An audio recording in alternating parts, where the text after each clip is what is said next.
Hello students, स्वागत है आप सभी का। आज है आपकी प्रश्नावली 9.1 का क्वेश्चन नंबर 2।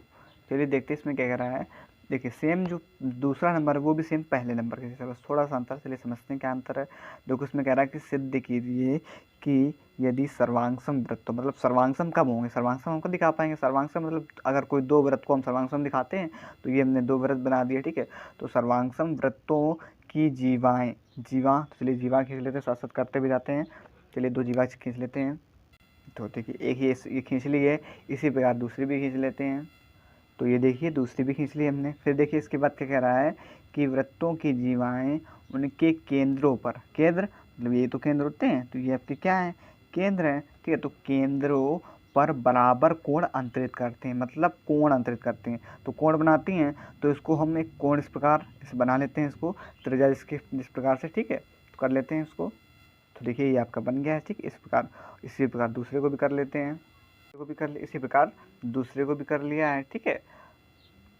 अब देखिए ये हो गया ना। फिर इसके बाद क्या कह रहा है कि केंद्रों पर बराबर कोण अंतरित करते हैं तो जीवाएं बराबर होती हैं, ये हमें दिखाना है, ठीक। मतलब जीवा, तो चलिए फिर इसका नामकरण कर देते हैं, फिर इसके बाद समझाने की कोशिश करते हैं आपको। तो देखिए ये यहाँ पर ए, यहाँ पर ये आपका हो जाएगा ओ, यहाँ पर ये बी, और सेम इसी प्रकार यहाँ पर ये पी ओ, ठीक है। ओ फिर यहाँ पर ओ डैश कर लीजिए, जैसे उसमें किया था ओ डैश क्यू यहाँ पर, ठीक है। सेम, बस अंतर यहाँ पर ये है कि देखिए उसमें क्या कह रहा था, उस सवाल में हमसे कह रहा था, चलिए हम बता देते हैं आपको, कि उसमें कह रहा था कि सिद्ध कीजिए सर्वांगसम वृत्तों की बराबर जीवाएं उनके केंद्रों पर बराबर कोण अंतरित करती, ये कह रहा था, ठीक है। आपको हम किताब में दिखाते हैं। पहले नंबर में देखिए क्या कह रहा था, ये देखिए, तो ये देखिए आपको दिख रहा होगा।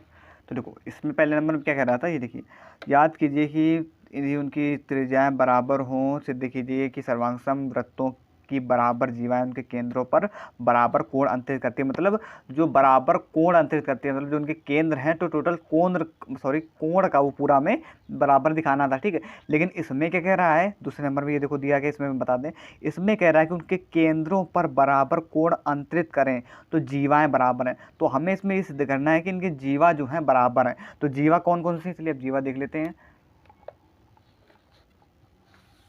तो ये देखिए, तो देखो जीवा कौन, जीवा तो यही तो है ए बी और पी क्यू। तो हमें इसमें क्या दिखाना है, हमें इसमें ए बी बराबर पी क्यू दिखाना है, ठीक है। ये दोनों जीवा हैं, तो हमें ये चीज़ में दिखाना, उसमें हमें दिखाना था कि कोण ए ओ बी बराबर कोण पी ओ डैश क्यू, ये दिखाना था। इसमें दिखाना है ए बी बराबर पी क्यू, ठीक। यहाँ तक बात समझ में आ गई ना पूरी। अब देखिए, अब हम सवाल को हल करेंगे।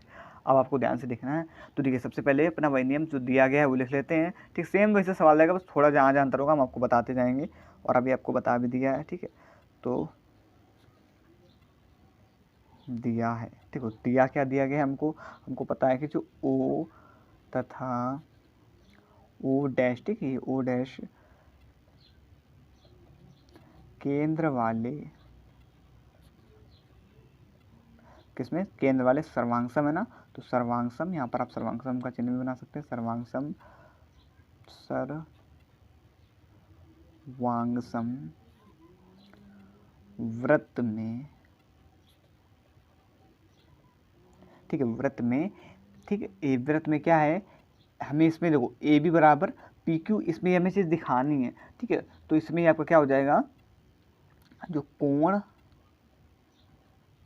ए बी ओ, ठीक है, कोण ए बी ओ या ए ओ बी कर दीजिए, ए ओ बी बराबर किसके है, कोण पी ओ डैश क्यू की, ठीक है। अब यहाँ पर आपको समझ रहा है, यहाँ वहाँ पर ये चीज़ हमको दी गई थी, ठीक है, ठीक। वहाँ पर ये चीज़ पहले नंबर पे हमें चीज़ निकालनी थी, ठीक है, जब पहला नंबर सवाल लगाया था, और उसमें हमको ए बी बराबर पी क्यू दिया गया था। लेकिन इसमें हमको ए ओ कोण ए ओ बी बराबर पी ओ डैश क्यू ये दिया गया है, और हमें दिखाना क्या है, ए बी बराबर पी क्यू दिखाना है, ठीक। अब बात क्लियर हो गई ना, आई होप कि कोई डाउट नहीं होगा, ठीक। अब देखिए आगे बढ़ते हैं, इतना कर लिया ना। अब इसके बाद अब हमें सिद्ध क्या करना है,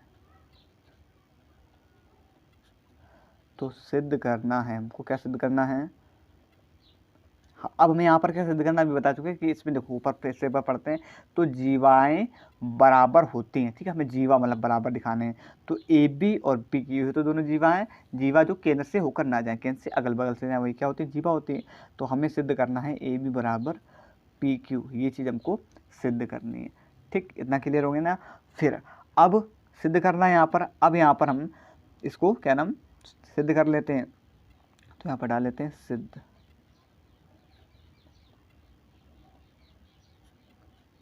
ठीक, तो देखिए सिद्ध करने के लिए सेम इसी प्रकार जैसे उसमें सर्वांग दिखाया था, तो यहाँ पर सबसे पहले दो कोण लिखेंगे, फिर उसके बाद इसे बराबर दिखाएंगे। ठीक है, हमें किसमें सर्वांग दिखाना है, सेम उसी प्रकार सेम, थोड़ा सा बस अंतर है कि तो जो सिद्ध करना तो वही अंतर हुआ, और सेम वैसा सवाल है, हमें सर्वांग इसी में दिखाना है, त्रिभुज ए ओ बी और पी ओ क्यू में, उसी में उसमें भी हमने इसी में सर्वांग दिखाया था। तो चलिए तो इसमें दिखा लेते हैं सर्वांग के लिए।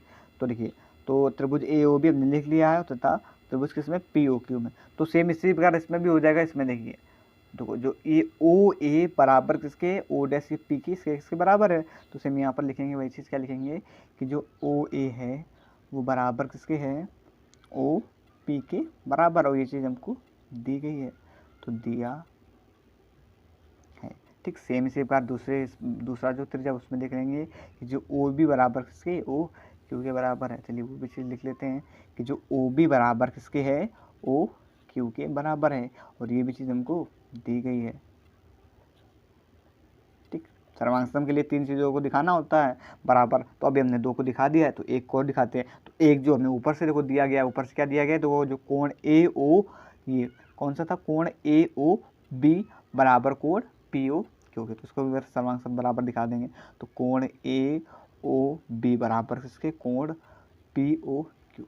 ठीक, तो सर्वांग के लिए हमें तीनों चीज़ मिल चुकी हैं, तो ये भी हमको दी गई है, तो सामने लिखी है, ऊपर देखिए ए ओ बी बराबर पी ओ क्यू के।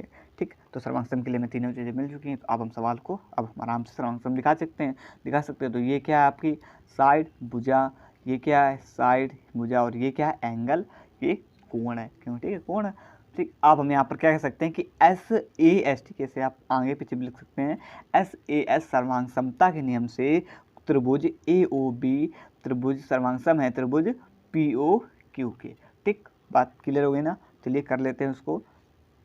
तो यहाँ पर अब हम क्या लिखेंगे, जो आपका त्रिभुज ए ओ बी सर्वांग है त्रिभुज पी ओ क्यू के, और किस नियम से, एस ए एस सर्वांग समता नियम से, एस ए एस सर्वांग समता नियम से। ठीक, आपको दिख रहा होगा। ठीक, इससे क्या हो गया है आपका ये सर्वांग सम हो गया। तो देखिए सर्वांग सम हमने दिखा दिया, लेकिन हमें सर्वांग सम नहीं यहाँ पर दिखाना था, हमें दिखाना था यहाँ पर कि जो सिद्ध करना था कि ए बी बराबर पी क्यू।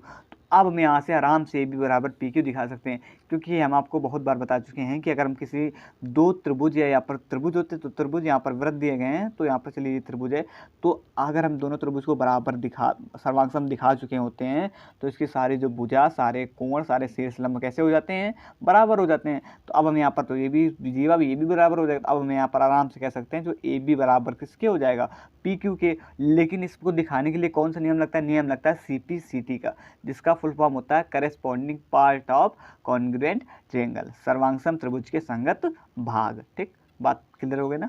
तो उसी से इसको हम सर्वांग सम दिखाएंगे। तो चलिए यहाँ पर लिखेंगे, यहाँ पर क्या लिखेंगे कि जो आपका ए बी बराबर किसके पी क्यू के, और किस नियम से, सी पी सी टी के नियम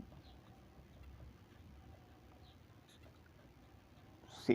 ठीक, यही आपका क्या सी पी सी टी का नियम होता, तो यही हमें सिद्ध करना था, जो कि हम सिद्ध कर चुके हैं। देखो ए बी बराबर पी क्यू, जिसे हमने यहाँ पर सिद्ध कर दिया। ठीक, तो आई होप कि आपको समझ में आया होगा। अगर अभी भी आपको कोई डाउट है तो सबसे पहले आप ऐसा कीजिए, वीडियो को एक बार रिमाइंड करके देखिए। ठीक, ध्यान से टॉपिक वाइज समझिए, या अगर आप नए हैं तो ऐसा कीजिए, सबसे पहले आप उसको लेक्चर को देख लीजिए। पहला लेक्चर इंट्रोडक्शन, इसका 9 का चैप्टर 9 का सबसे पहले आप इंट्रोडक्शन देखिए जा करके। इंट्रोडक्शन के बाद आप जब इंट्रोडक्शन देखेंगे तो वहाँ से आपको बहुत सारी चीज़ समझ में आ जाएंगी, क्या जीवा, क्या त्रिज्या, किस कौन कौन अवयव होते हैं। इंट्रोडक्शन में हम सारी चीज़ बता चुके हैं। जब आप इंट्रोडक्शन अच्छे से समझ लेंगे तो आपको जो है प्रश्नावली समझने में आसानी होगी, तभी आराम से आप समझ जाएंगे, और ध्यान से धीरे से topic wise step by step समझते जाइए। ठीक, अगर फिर भी आपको कोई डाउट होता है तो हमें कमेंट कर सकते हैं, हम कमेंट में आपको बताने की कोशिश करेंगे, और आप कमेंट करेंगे तभी हमें पता चलेगा कि आपको कितना समझ में आया और कितना नहीं समझ में आया। ठीक, धन्यवाद। जय हिंद।